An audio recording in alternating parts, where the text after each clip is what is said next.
नमस्कार दोस्तों, जय श्री राम, जय सीताराम, जय जय हनुमान, जय बागेश्वर धाम सरकार। दोस्तों, पीपल एक ऐसा वृक्ष है जिसे हम अपने घर के आसपास अगर उगता हुआ भी देख लेते हैं तो तुरंत उखाड़कर फेंक देते हैं।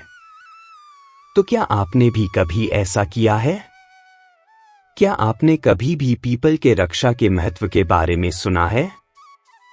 और हिंदू धर्म और शास्त्रों में वृक्षों के बताए गए महत्व के बारे में कितना जानते हैं आप लोग? क्या आपको कभी किसी ने यह बताया है कि पीपल आपकी हर तरह की समस्या का अंत कर सकता है, और जब आपके भाग्य के सभी दरवाजे बंद हो जाए, आपको कोई रास्ता दिखाई ना दे रहा हो, तो केवल पीपल की शरण में जाने से आपको आपकी सभी समस्याओं का समाधान मिल सकता है? और तो और पीपल एक ऐसा वृक्ष है जो कलयुग में साक्षात देव वृक्ष माना जाता है। तो दोस्तों, क्या आप नहीं जानना चाहते कि आखिर शास्त्रों में पीपल को इतना महत्वपूर्ण क्यों बताया गया है, और सिर्फ पीपल को छूकर कौन सा मंत्र बोल देने से आपकी हर इच्छा हाथों हाथ पूरी हो जाएगी, और पीपल की पूजा कैसे करनी चाहिए, और पीपल की पूजा आराधना करने से कौन कौन से फल प्राप्त होते हैं, और जो लोग पीपल के बारे में ये कहते हैं कि पीपल पर भूत प्रेत भी निवास करते हैं, तो इस बात में कितनी सच्चाई है, और ऐसे कौन से कर्म हैं जो पीपल के नीचे हमें भूल से भी नहीं करने चाहिए? तो अगर जानना चाहते हैं आप इन सभी सवालों के जवाब, तो आज की वीडियो में आपके लिए हम यही लेकर आए हैं, लेकिन उसके लिए आपको यह वीडियो लास्ट तक जरूर देखना होगा। तो दोस्तों, स्वागत है आपका स्वातिक चैनल पर।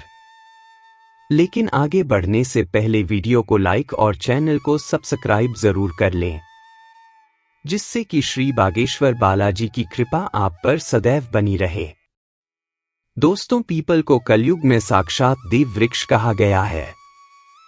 श्रीमद् भागवत गीता के एक श्लोक में श्री कृष्ण ने खुद कहा है कि वृक्षों में मैं पीपल हूं। इसके अलावा अथर्ववेद और उपनिषद में पीपल के वृक्ष को देवताओं का स्वर्ग बताया गया है। और अगर आप श्रीमद् भागवत गीता को गहराई से पढ़ेंगे तो आपको पता चलेगा कि पीपल के मूल भाग में ब्रह्मा जी, मध्य भाग में विष्णु जी और अग्र भाग में शिव जी का निवास होता है, और लक्ष्मी नारायण साक्षात रूप से पीपल पर ही निवास करते हैं।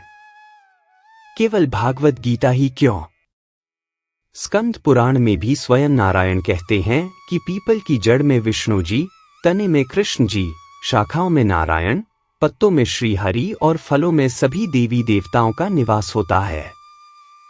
तो पीपल कलयुग में सर्वजन के लिए कल्याणकारी वृक्ष हैं, और हिंदू धर्म कहता है कि पीपल की पूजा से सभी तरह की मनोकामनाएं पूरी होती है।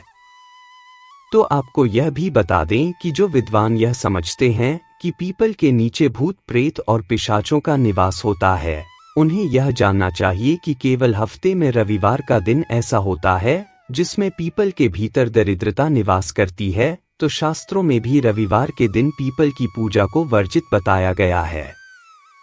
आपको रविवार को ना तो पीपल को जल देना चाहिए और ना ही पीपल की पूजा करनी चाहिए। इसके अलावा अगर कभी आपके घर के आसपास पीपल उग रहा हो और उसे कटवाना हो, तो आप रविवार का दिन चुन सकते हैं। इसलिए आपकी दरिद्रता का नाश होगा।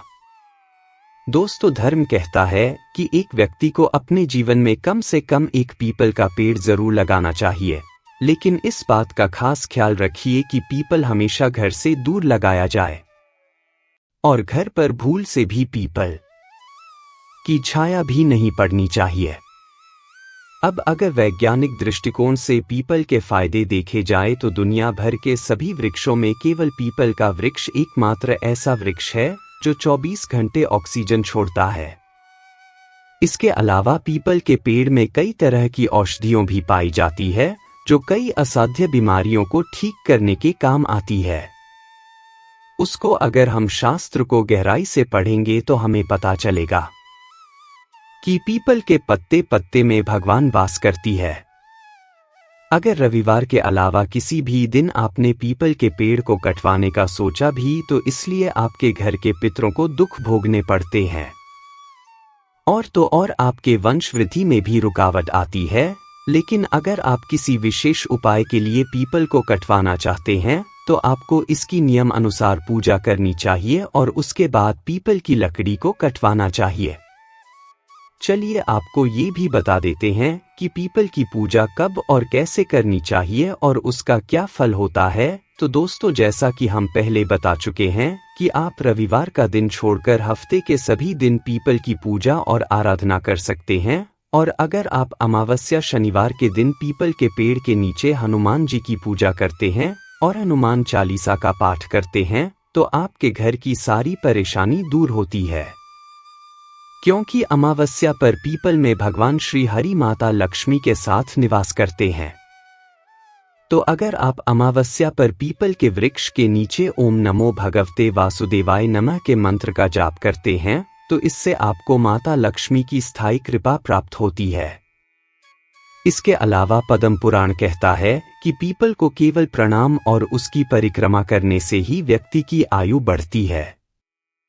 तो अगर आपको बीमारियों ने घेरा हुआ है, आपका स्वास्थ्य ठीक नहीं रहता है, तो आपको कम से कम पीपल की 5 परिक्रमा और उसको प्रणाम जरूर करना चाहिए।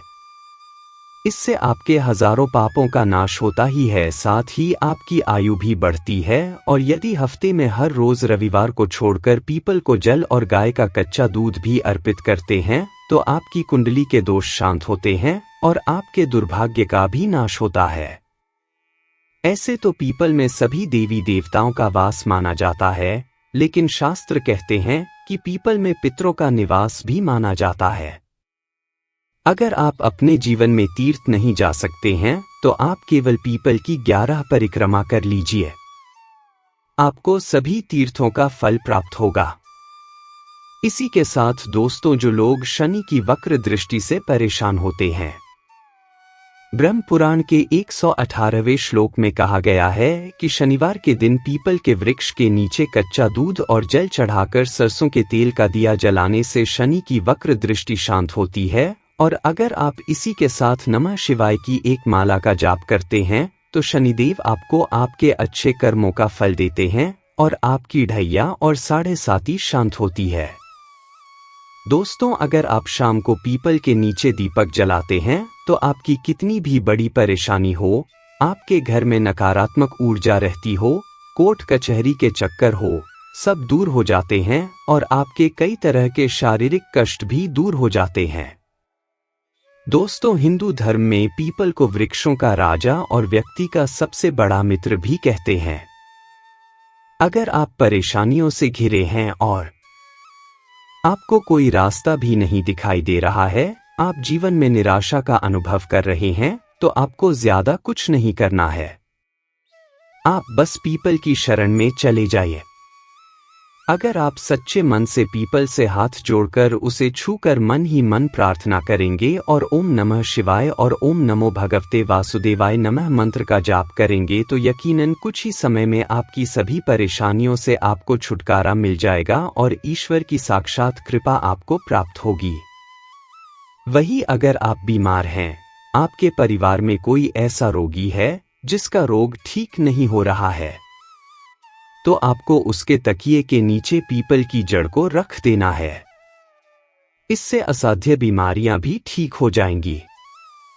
इसी के साथ यह भी मान्यता है कि अगर आप सावन के महीने में अमावस्या और सभी शनिवार को पीपल के नीचे महादेव का शिवलिंग बनाकर उनकी विधिवत पूजा आराधना करते हैं और पीपल के नीचे बैठकर ओम नमः शिवाय का जाप करते हैं तो भी आपके जीवन में चमत्कारी फल आपको देखने को मिलेंगे।